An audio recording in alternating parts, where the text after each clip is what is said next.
Welcome to Comically Comics, your one-stop listen to all things comics. We're talking books, movies, TV shows, video games, and more. I must forewarn you, though, we are a spoilercast, and what that means is we consider all properties, past, future, and present, to be valid, and we will spoil the hell out of them. I'm your host, Michael, along with my two co-hosts, Richard and Jeremy, and with all that being said, let's get started. All right, it is Sunday, December 10th, and we are here with the TMNT, Teenage Mutant Ninja Turtles Mutant Mayhem review. We've done The Last Ronin. We've done the original TMNT movie. And so now we finally get to catch up to what's new, what's hip, what's the in thing right now. What all the cool kids are talking about. Yes. The Michael Bay version? No. Fuck that not noise. that one. They don't talk about that one anymore. That's not cool and hip anymore. It was never cool and All right. So let's start off with whelmings with this, y'all. What is y'all's whelming of this TMNT movie? Mine is I was pleasantly whelmed. I thought it was a fun movie. It seems like the theme of like the movies that we've watched recently. That it's just a fun movie. It's not anything like crazy important. I liked the art style of it. I thought that was really cool. And just the beginning young kids kind of phase of the Turtles' life. I thought that was a lot of fun. So yeah, I enjoyed it. Just a good little movie. Cool. Richard, what do you think? I too was pleasantly whelmed. Honestly, I think Jeremy stole my notes. I love the art style and the animation. It's not the perfect Ninja Turtles movies by any means. I had some issues with character design and what they did with certain characters, but overall, I'm pleasantly whelmed. Nice. I'm completely underwhelmed by this. Like, fuck this movie. Yeah, I figured as much.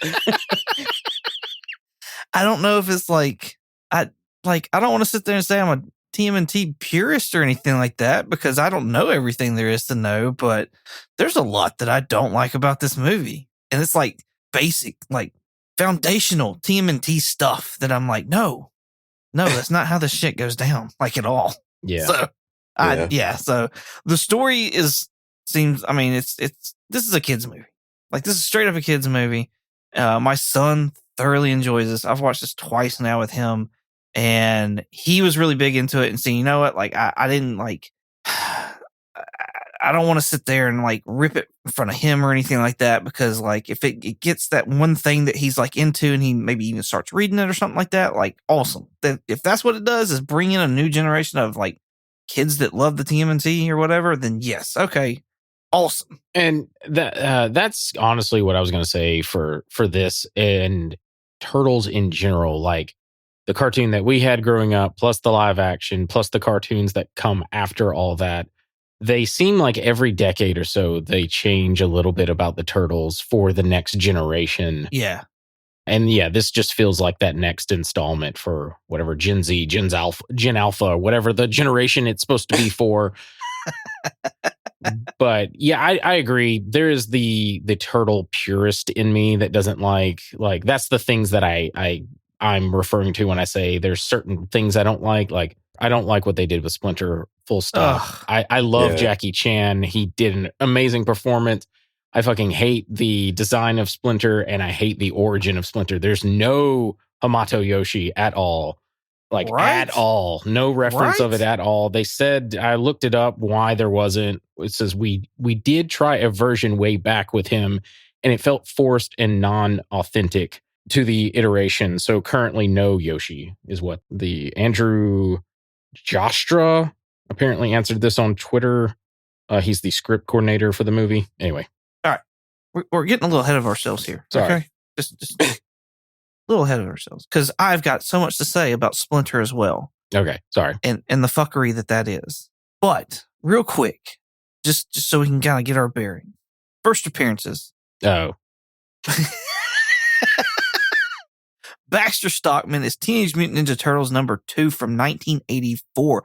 Bebop, Rocksteady are from Teenage Mutant Ninja Turtles Adventures number 1 from 1988. Wingnut is Teenage Mutant Ninja Turtles Adventures number 8 from 1990. This is volume 2. Mondo Gecko is from TMNT Adventures number 19 from 1991, volume 2 as well. Ray Fillet is TMNT Adventures number 5, volume 2. Superfly. So Superfly is like new for the movie, but pretty much they separated Baxter Stockman. And so in the cartoons and the comic books and stuff like that, he became a fly. And instead of doing that, they just made a whole new character and did Superfly. Leatherhead, Tales of the TMNT, number 6, 1988. Genghis Frog, TMNT, Teenage Mutant Ninja Turtles, number 124 of the current IDW run. April O'Neil, Teenage Mutant Ninja Turtles, number 2 from 1984. The Turtles themselves and Splinter from TMNT, number 1 from 1984. Scumbug, Teenage Mutant Ninja Turtles Adventures number 10 from 1990, volume 2. And Cynthia Uttram. Uttram. Yeah. I got 2 books that I'm going to point out, and we need to talk more about this as we get into it, because this is kind of like a sleeping thing that a lot of people are just now seeing. Teenage Mutant Ninja Turtles number 3, 1985 is where the first race of the Ultrams comes in. And then Teenage Mutant Ninja Turtles Adventures number 1 from 1988 is the first appearance of Krang. So that gives you a little clue as far as where we're going with that.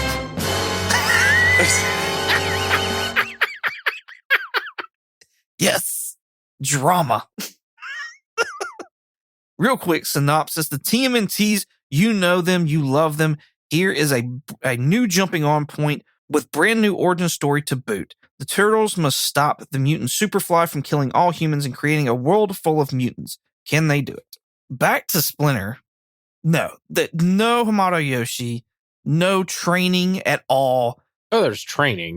But it was like with 80s and 90s kung fu movies and how-to videos. No, that's what I'm saying. No actual training or whatever the case is. This is YouTube before YouTube training is what this is. And I hate his eyebrows too. That is that what that's stuck supposed to out. be? Is that supposed to be eyebrows? Yes. Okay. I think those are supposed to be his eyebrows. I stared at them the entire time through that movie going right? Is that supposed to be his hair and he's balding? I don't get that. I think they're eyebrows. Okay, that makes sense. I loved Jackie Chan. His voice for Splinter, I was so down for that. Yeah. So down for that. And even watching it, I'm still down for it. But everything else they did with Splinter, him hating humans, him not coming from, being a rat caged up or anything like that, all that stuff from the comic books. And it has, they just said, no, that's old. Let's get rid of that. That just, it just makes me so mad. Yeah. I don't know if it makes me mad just because, like I said, the other, IDW completely changed their origin to what I think is the best version, where they're reincarnated versions from feudal Japan. They are still technically mutated rats and turtles, but the spirit that whatever came into them is Hamato Yoshi is Splinter, essentially, and those are his 4 sons from the IDW run. It's really cool. Okay, I hadn't gotten that far into it yet. Yeah, so. But I hated the Splinter stuff. That's my biggest complaint about it. That, and I once again, I like Bebop and Rocksteady as villains, and I don't like that they're kind of good guys in this movie. And honestly, all those characters, Mondo Gecko, not Superfly. Well, actually, I didn't want to say anything when you're doing first appearance, but Baxter does become a fly person, but then they kind of do away with that, and he's just the creator of the Mouser bots, and they make Superfly, because I remember there being a Superfly action figure back in the day. Okay, I don't remember that. Yeah, all the all those mutants are villains of the Turtles, and then at the end they're just sort of all good guys, which is fine, but it just sort of is a waste of a bunch of villains they could use for later movies. And maybe they will. Maybe, since we talked about Cynthia, maybe she figures out a way to control them or something, or turns them, because we see at the end of the movie she has Superfly in a container, he's turned back into a fly. Yeah. So maybe she's going to turn them back into those animals and then recreate them, and they'll be villains for a 3rd movie or something. But anyway. Or Michelangelo moved the couch in the wrong spot. The other thing I really don't like is Leonardo having the vapors for Oh, yeah. April O'Neil. I know all the turtles, like in the original live action movie, are kind of like attracted to April, but I don't know. It's just weird to me. Yeah. And it's always been weird. Even the original one, like Mikey kind of has the hots for April. And I'm like, that's weird. And then them going to school. That's the weirdest part to me when it ends and they're all in school. It's cute. It's fun. I don't like necessarily hate it. I just find it a weird way to end the story. Oh, I hate all the ending. All the villains being friends and living together in one sewer household, and the boys going to school. Like, I hate all of that, man. Yeah. Splinter having a relationship with Scumbug. Yeah. I hate That it was just all, nasty. man. Yeah, Right? yeah. Right? Yeah, I hate all of it, man. I hate all that ending. And so you're talking about April as well. April just looks wonky. And I'm not talking about like the race swap or any of that bullshit, like whatever. Her figure, though, she looks like a weeble wobble with legs. Like, Well, she's not proportionate. Yeah. Well, I think that's the art style, because there's look at the thugs. There's a thug that's working for Superfly where his eyes are like they're cockeyed. Like Right. one's way above the other. A lot of the humans, like their faces looked off kiltered and whatnot like that. Yeah. Like there was a news lady that was on in the very beginning, and I looked over at my wife and I said, that lady's got a tumor on the side of her jaw that she needs to go have checked out because it's so much different than the rest of her face. But yeah, I just I couldn't. The art style to me was okay. I liked it for the most part, but I was just like, y'all are just doing this because of Into the Spider-Verse. Like, that's the only reason y'all are doing this is because Miles made so much money. And I get it. Well, like, don't get me wrong. That's what I was about to say. Like, why wouldn't they? Like, and also, I'm sorry, but I cannot be down. I am so fucking tired of clean animation, Pixar animation. It's so boring. It's so played out. I'm so sick of it. I cannot fault this art style. The art style is goddamn beautiful. I do not care. It's beautiful in its ugliness. It is like, my first note for this when I'm watching it was, my God, the scene when they're running across the rooftops. It looks like Eastman and Laird's art style, and it is so fucking beautiful. I loved it. Where they're standing and they're posing and they have like the no pupils. oh no, that was great. I love that. And then it like went downhill from there. One last negative that I had that I wrote down anyways, because we've already touched on Bebop and Rocksteady and we're talking about the art style. When you first get like a look at Bebop, his freaking like boobs are so just I love it. Weird, and they're pierced, and it just throws me off. It's just very weird, and I don't like it at all. Especially because say they were pierced in the original one as well. I'm sure they were, but it's just like didn't zoom in on them. Right. There was no zoom in on the boobage that is like Bebop right now, and his like saggy man boobs, and it's just like I'm like, and they're talking about nipples a lot in this like milking movie. And nipples. Yes. And I'm just like, why? I don't need to see that right now. Like, I don't need to see that at all, honestly. But like, this is just so weird and floppy looking. So yeah, I don't know. I didn't like it. Yeah, I didn't either. That scene I loved though, because like one of the things I love about this movie is the soundtrack for this movie is great. Yeah. Yes. My favorite part is that scene where Superfly arrives for the first time, and Bebop and Rocksteady are playing Wake Up in the Sky by Gucci Mane, Bruno Mars, and Kodiak Black. But I love like seeing like Bebop starts playing and he's like, he's like bouncing to the beat, kind of like very subtly, but it's just really cool. I thought that was really good. And to go back off of that, Ice Cube is amazing in this movie. Yeah.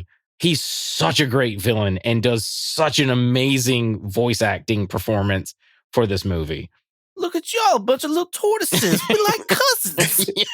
I love that. Yeah. He's like, he's so great in this movie. I agree. This thing has an amazing voice acting cast, like big name people that are part of this.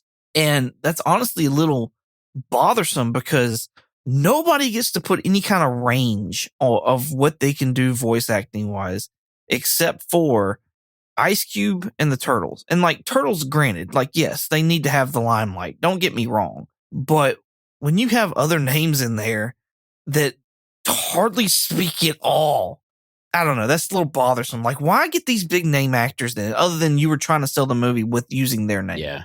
Yeah. That's a complaint of mine as someone who's aspiring to be a voice actor. That's what ever since Robin Williams was in Aladdin, movies have started putting big name actors in the role. Some of them are great, some of them aren't, but it's mostly to sell the movie. It's like, oh, it's got so-and-so in it. I'm going to go see it.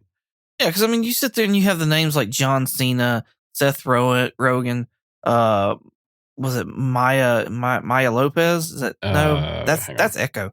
Maya Rudolph. Sorry, Maya Rudolph. Of course, Jackie Chan. Like, it's just like you're just selling Boris. Oh, what's his name? Boris.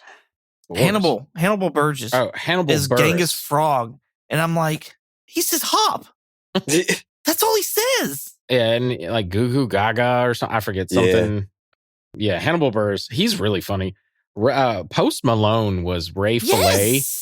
Was he really? Yeah, and all he does the entire movie is just go like Ray Fillet. Honestly, my favorite was Mondo Gecko, which was Paul Rudd. Yes. And he was hilarious in that role. My favorite spot with him was he's on the back of the van, and they just flipped it. Oh, using the bow staff, and Mondo Gecko's in the back, and he's at the window. He's like, "Y'all flipped it. You flung me out of the front window. That is not cool." And Mikey's like, I'm sorry, man, but he's like, "I'm not accepting that apology." And Ralph's like, "Fine, don't. I'm not sorry." And he kicks the door. I was like, yes. Since you brought up Ralph, one of the reasons I think I like this movie is this movie made me not hate Raph, because I usually hate Raphael most of the time because he's such a dick. Yes. And this one, I think he's very tolerable. I like his, like, I don't know.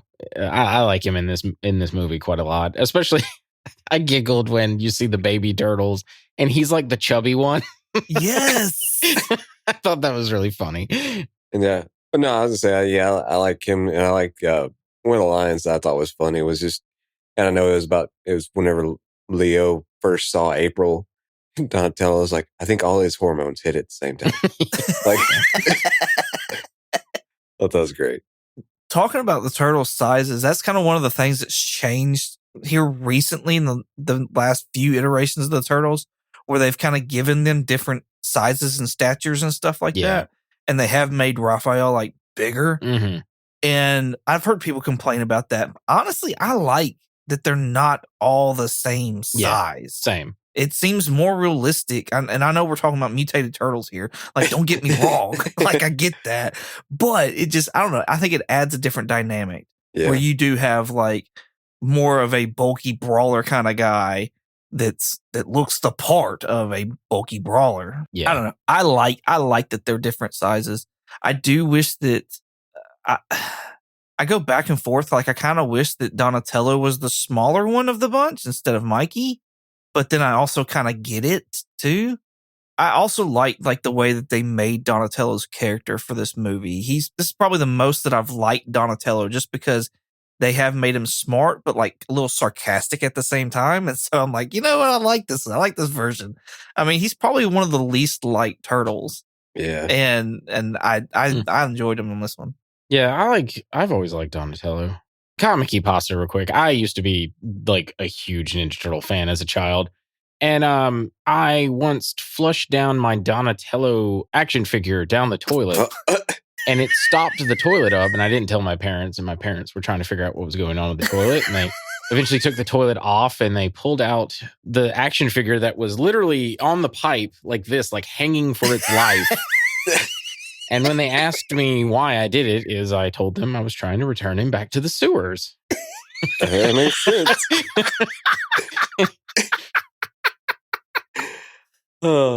That's freaking great. That is dedication there. I Yeah. never, like, I still have all my action figures, my Ninja Turtle ones from when I was a kid, pretty much. Yeah. And, like, just sit there and be like, I'm flushing this one. This one's going home. Like, I couldn't, no. Like, I don't want to get rid of mine now. Like, even like as a kid, I definitely would not want to. Well, I think it was I used Donatello and I was going to flush him down, and then I was going to start flushing the other ones down, but because it stopped up, I was like, uh-oh.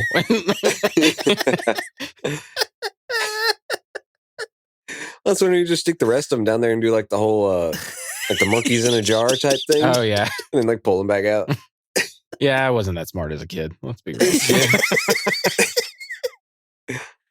Oh, we talked a little bit about the soundtrack. I do think the soundtrack on this is freaking amazing. Like, just all the tracks that they use. Oh, yeah. And from Wu-Tang and whoever else. Like, I don't know. They all had really good beats and added to the movie itself. My favorite scene is when they're doing the montage and they're taking down the like different crime organizations to track down Yes. Superfly, and No Diggity's playing through it. Like, I just thought the way that was all choreographed, animated, with the music and everything, it was just firing on all cylinders. I just loved it. That was my first positive note for this entire movie was fight montage searching for Superfly. Love that. Yeah. That whole, like, and again, the soundtrack did add to it.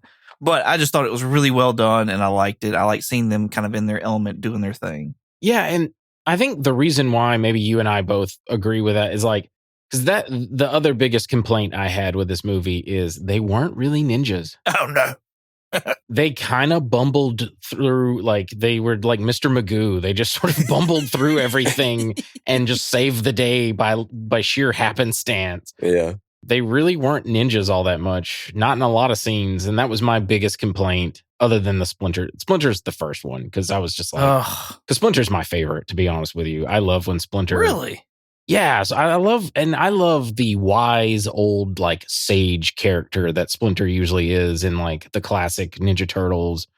And I love, like, we saw it in the last Ronin in like the flashback. I love when Splinter kicks ass. That's like my favorite moment, which we get that in this one, which was one of my notes, is how he fucking killed those TRCI guards because he buried one of those wands in his face. Right?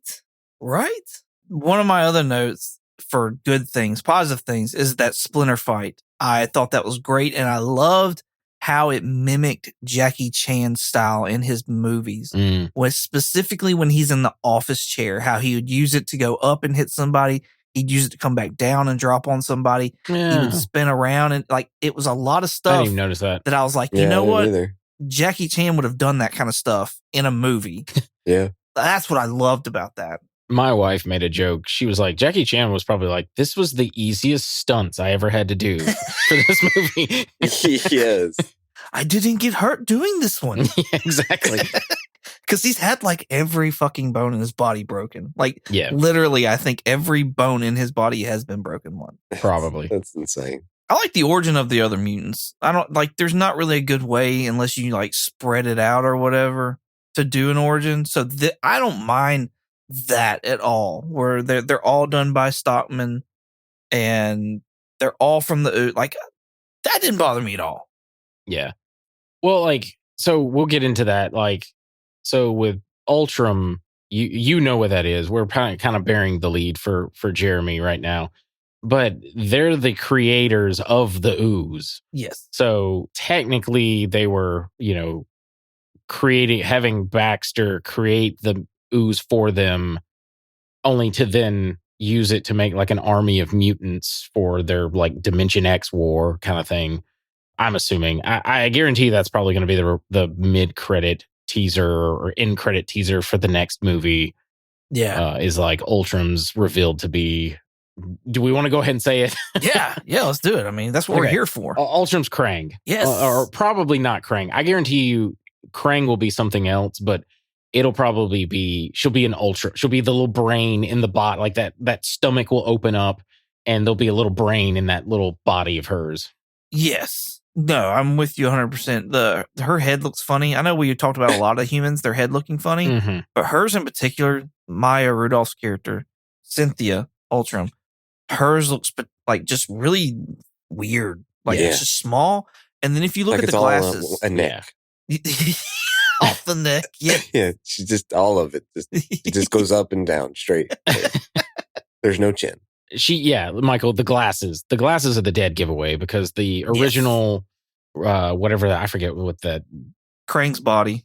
Yeah, Krang's little robot body that he pilots has those similar glasses on. The square frame 80s, small. Plus, glasses. The dead giveaway is her last name. Ultram is the name of the race that Krang is.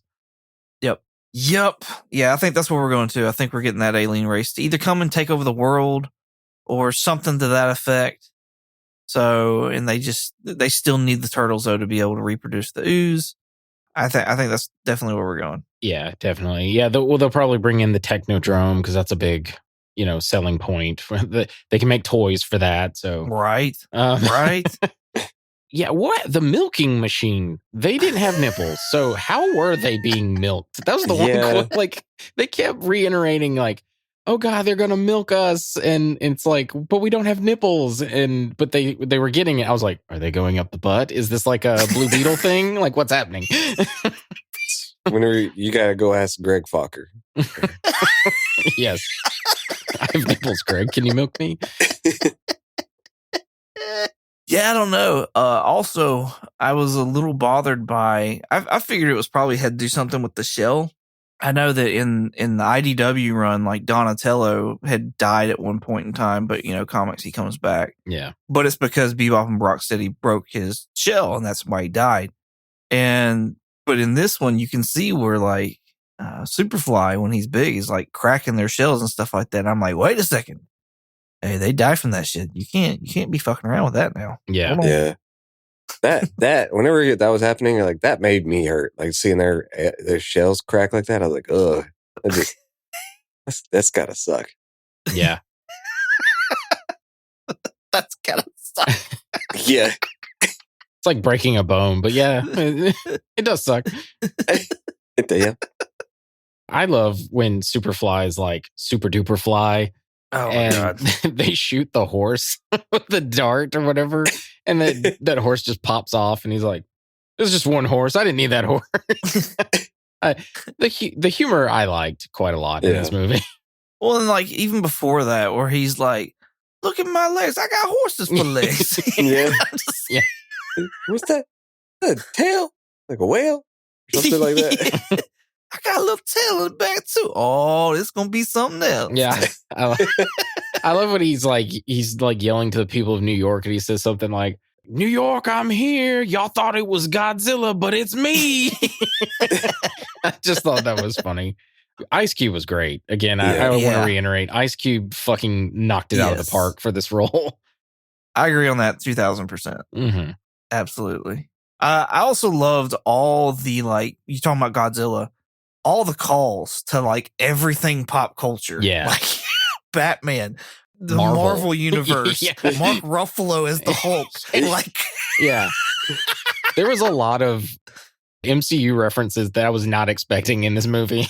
I missed some of those, obviously. So, I mean, I was heard the Batman and the Mark Ruffalo stuff I thought was pretty funny, but I didn't catch all the Marvel stuff on there, but I want to, what was it?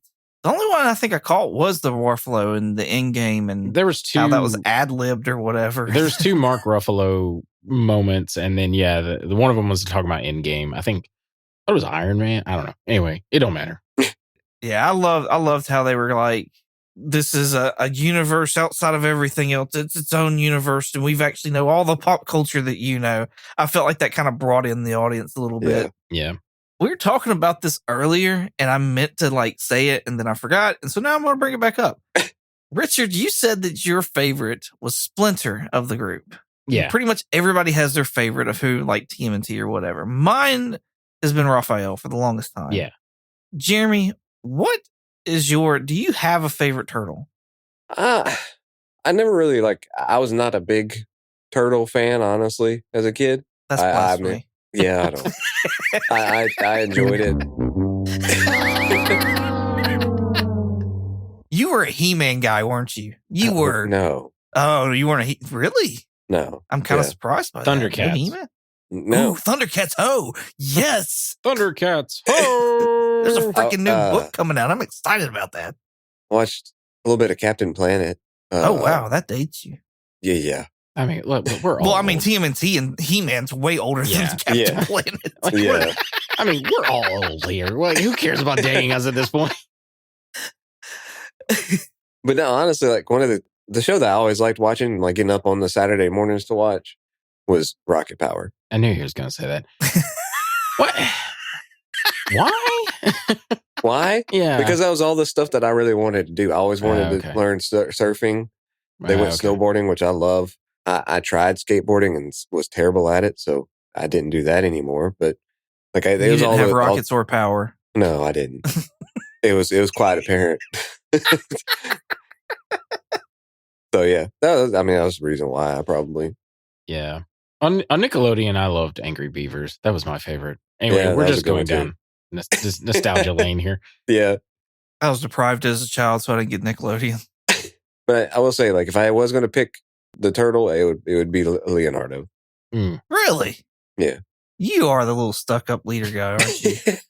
Well, that's what I was going to say. If I had, like, my favorite turtle growing up was Leonardo, but as I got older, I liked Michelangelo because I always liked, and mostly Leonardo was because of the swords. I was obsessed with katanas as a kid. And then I liked Michelangelo because he's the funny one. And I always gravitate towards humor and like the funny one in like groups and stuff. So I think it's funny how like because mine was different as a kid as well. And it was because, either weapons or, you know what I mean? Just stuff that you kind of related to more as a kid. Yeah. But then like for me, like I said, as I've gotten older, like I've just related a lot more to Raphael. I don't know what that says about you, Michael. Right? Right? And so like I don't know, that's my guy now. That's who I go to. Yeah. He is pretty cool though. I mean, like Raphael is probably like my second. Really? Yeah. Because I just like how like kind of mysterious he is a little bit. So. What is it in the 90s intro song? It's like Raphael is cool but rude. Is that what what they say? He's got an attitude. Okay. I thought it was cool but rude. Anyway. Because Raphael has an attitude. Michelangelo is a party dude. Yeah. Okay. I knew Michelangelo is the party because he's always anyway. Yeah. Oh, 90s. Oh, let's see what else. I'm all out of notes. I am too. Well, awesome. Yeah. The only thing I had was at the beginning. The movie is sad for like the first 30 minutes. It's so sad. Yeah. It starts off like the boys, it's really cool. Like, whatever you think they're going on a secret ninja mission and they're just going to get groceries. And then on their way back, they like, you see, they want to be amongst like the humans. And Splinter has told them, they shouldn't, they're dangerous. And then we learn that like, they're all lonely and Splinter, when he originally tried to like, when we see their origin of them, he like knew that the turtles wanted to be part of the like outside world and he took them up there and they tried to like kill him and stuff. I don't know. I was just like, this movie's very sad. And it gets better after that, like that first 30 minutes. But I was just like, I was not expecting this. Well, not only do you have the turtles being like shunned and not understanding how it is and stuff like that, but you've also got, Superfly and all his brothers and Stockman's story and how he didn't have a family and he, was going to create his own and he felt closer to like the animals he experimented on and stuff like that. And it's like, wow, there's a lot of exiled people out here. Well, it was like, you gotta be careful who watches this movie almost.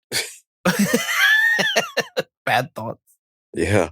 The other thing that was really funny to me was just some of the like New Yorkers not like, I don't know, batting an eye there for a second for like a rat person coming out of the sewer. And then of course they do when they take like a closer look. But I just thought that was really weird because immediately it'd be like, why is there a giant rat like in the middle of Times Square? I thought maybe he just fit in just enough to where like, Yeah. even holding 4 baby turtles, like they're obnoxiously big. So Oh my gosh. There was the cutest little moment to me is when the babies are training. And I think it's Raph and Michelangelo. And they've got like sticks and Raph breaks it. And then Michelangelo's like, "Rah!" It just like comes out. I thought that was fucking hilarious. the cutest for me was Splinter tucks them all in, and then he goes to get in bed, and then he looks over and there's one like right there at the door. And then next scene is like all of them in the same bed, and they're just all laying, all snoring and stuff like that. And I was like, yeah, that's true story right there. That's how that That's goes. how this works. Oh no.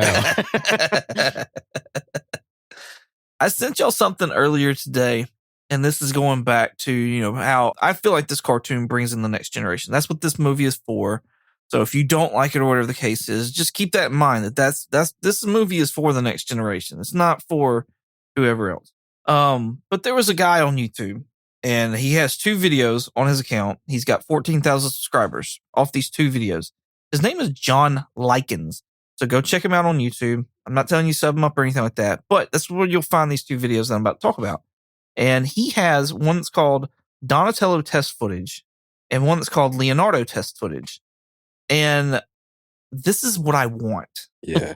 This is what if you've seen it, this is what I want in a freaking TMNT movie. This looks like the 90s Turtles from the first movie, not the second or third. And there's a difference. They look like from the first movie. And I love the idea that the Foot Clan are robots, because you could still you can keep it PG-13. Right. Now, don't get me wrong. I'd be down for a rated R TMNT movie. Like profanity, violence, everything. Except for weird sexual stuff. But profanity and violence, absolutely. But if I couldn't get a rated R one like this, I would totally go for robotic PG-13 TMNT like this. I think that looked freaking awesome. Did y'all get a chance to look at it though? I've actually seen it before. I think because I sent y'all back when we did Last Ronin. Someone did similar high render 3D model of one of the scenes from the Last Ronin. Yes. Because I did that, the algorithm for YouTube recommended me those videos a long time ago.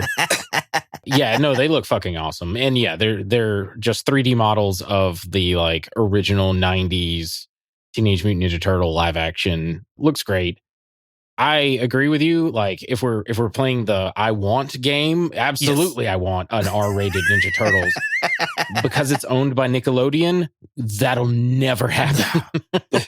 I'm with you on that one. This was, when researching a little bit, this was the first Ninja Turtles, I think, movie, animated movie owned by Nickelodeon that was PG. Most of them are always G-rated, I think. Really? Okay. Weren't they still owned by Nickelodeon when Bay was doing his 2 movies? Maybe. I think so, yeah. I don't know. That's what the wiki said. That's as much research as I do. And that was one of the things on the trivia section. Well, because before the Bay movies, there was a cartoon. It was just TMNT. Yeah, I love that one. I never watched that one, but that so was good. Straight up computer animation. It's so good. And is it really? Yes, I remember. I saw that. I went out in theaters to see that. It's so good. And the thing I love the most about it is they're fucking ninjas in that movie. They do a bunch of ninja shit. So since you've seen both, now I'm interested. Which one do you like better? I kind of feel like I know, but I think I like TMNT better. But it's also canonically there's an Easter egg where it's maybe connected to all 3 live action movies, because you see the scepter. There's remember the time traveling scepter from the 3rd movie? 3rd one, yeah.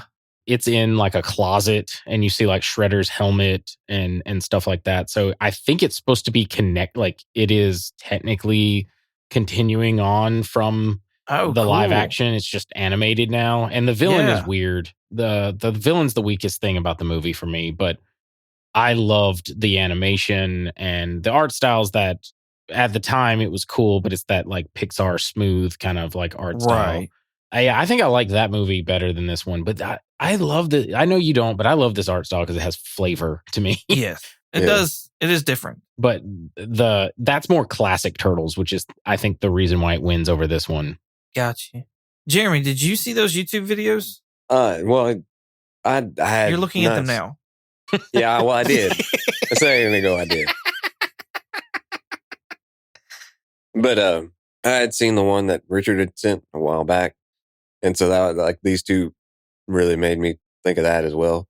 But I would absolutely, I would love to have something like that. Like at least that style. It'd be cool to see it as a R, but like you were saying, it's trying to keep it as more of the PG type thing using the robots. I would love that. Like I think it'd be really cool to actually see something more live action almost type thing. Like with that, because that's almost the feels of what those videos are. Yeah, I'm with Richard. I don't think I don't think they're in the point where they're like Disney, where like I feel more confident that we're going to get an R-rated movie from them. Two, like as much as I want an R-rated movie, I also want like a movie that I can sit and watch with my son and like both of us enjoy it. And, you know, I don't have to worry about him seeing certain things or whatever else the case is. So I know that's like a double-edged sword, wanting a rated R version, especially right now with the age that he is. Yeah. But like, I want my cake and I want to eat it too. I want both. Yeah. Like I just. It's 2023. I don't see why you can't.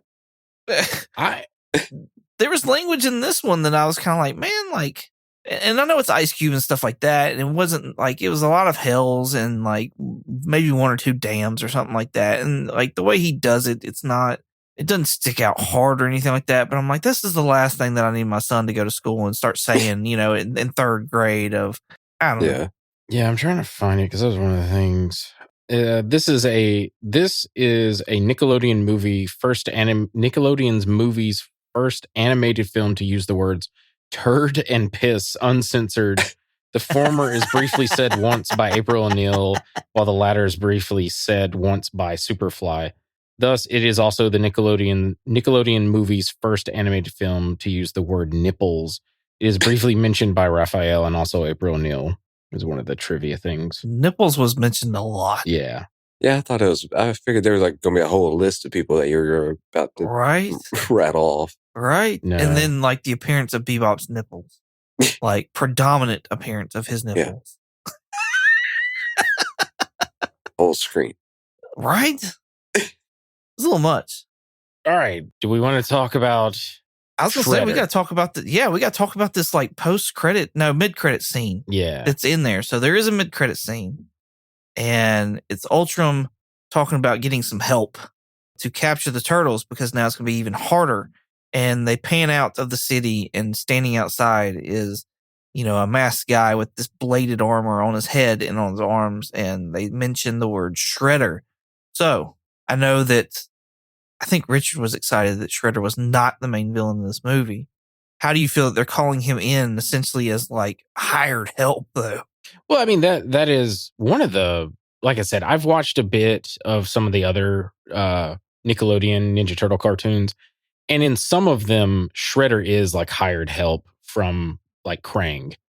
Okay. Matter of fact, I want to say the Michael Bay one was all run like Krang was the mastermind behind it all along. Yeah. No, I'm fine with this. I think I even said when the trailer came out, when you were talking about you don't like that there's any Shredder or mention of Shredder, I was like, they'll probably lead up to him. And sure enough, that's what they're doing here. I agree. He'll probably be the next villain. And then I am assuming Krang will be for the third movie. Yeah. What are your thoughts, Jerry? Sure.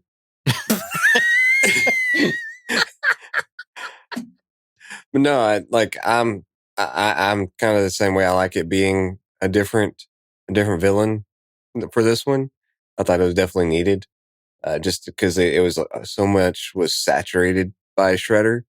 I also enjoy Shredder, and be a good one I still enjoy watching him in there. I feel like him not having that dynamic of vengeance against Splinter, like that's I don't know, that worries me. That bothers me a little bit. Yeah, they're definitely going to have to retcon, I think, Splinter and Shredder's origin, like their connection, because it's going to be weird. The only thing I think they can do is do the IDW of like, he's like a reincarnated of Hamato Yoshi, and that's why Shredder's like after him or something. Yeah. It seems pretty deep for this, especially the way they went with Shredder and his weirdness. God bless. I can't stand it. You mean Splinter? You said Shredder. Splinter, yes, I'm Okay. sorry. I was Splinter like, and his weirdness. What was weird about Shredder? Because we didn't get any weirdness with Shredder, honestly. It was like he didn't even talk. And you see his face. But yeah, Splinter's weirdness, I can't. It bothers me. I don't like it. Y'all got anything else? No, I mean, there wasn't much like, I enjoyed it, but it was a short little movie. I think it was shorter than the Marvels, if I want to, like, by like a couple of minutes. So it was like, just blink it and you're done sort of thing. Yeah. Yeah. Would y'all recommend anybody seeing this movie? Maybe. Just, I mean, I don't know. It just kind of depends on the person, probably. Yeah. I wouldn't recommend Michael seeing it. But, yeah, I mean, I think it was still a good movie. So, like I said, it just kind of depends on the person, I think. Yeah, I agree. I would recommend it to a kid. I don't know if I'd recommend it to an adult unless I knew they were like a big TMNT fan. And I would, obviously recommend it to them with caveats like, hey, look, this is a different. And that's what we heard before when this movie came out was like, this ain't your daddy's Ninja Turtles anymore. And it's true. It's not ours. No. But I like the idea of like the turtles still living on and they just update it for a newer generation because at the end of the day, I want to nerd out with other people about TMNT. Yeah. Yeah. I would recommend it with an asterisk depending on the person. Yeah. I would say if you're a TMNT fan, you've got kids and you're wanting to introduce them to the Turtles, if they're anything like my son does not care or give a shit about anything that I have watched in the past. It is all about the now. And so therefore, this would be a good door for them to be able to introduce them to the Teenage Mutant Ninja Turtles. And because there's going to be further installments, like we just talked about the Shredder and stuff like that. So, echoing what y'all are saying, like, hey, asterisk, this ain't your TMNT from when you're born. But if you're wanting to enjoy something with your children that you loved as a child, then this would be a good way to do that. So, awesome. Jeremy, where can they find you at? They can find me on Twitch under the handle Night Fury GTO. It's Night with a K. And you can find me here. Awesome. Richard, where can they find you at? You playing that Spider-Man? No. Shame. Shame. Shame. Yeah. No stoning. Yeah. Bad. All right. If you want to contact me directly, I have an X, the platform formerly known as Twitter, and Instagram and a Threads. My handle is Night Curry, night like day and night, and Curry with a K. If you want to contact us directly, we have a Gmail. Our Gmail is comicallycomicspodcast@gmail.com. And if you want to check us out on YouTube, TikTok, and Instagram, you can check us out under the name Comically Comics Podcast. And if you want to check us out on X, the platform formerly known as Twitter, you can check us out under the name Comically Comics with an X. Wrong franchise. Yeah, I didn't. For our listeners, if you've stuck it around, I recently moved in the house. I was so ill prepared. I wanted to have the 90s intro. I was going to do a bunch of stuff. I didn't have time. So anyway. No, you're good. You can find me on Instagram and eBay at 22_comics. You can also find me on YouTube at 22 comics. Thank y'all so much for listening. Hope you enjoyed it as much as we did making it. Well, all that being said, say cowabunga, Jeremy. Cowabunga! Cowabunga, Jeremy. Cowabunga. Yo, come on, y'all. Let's get the goods. Yo, what? What the? Y'all some little tortoises, huh? Look at you. Y'all adorable, man.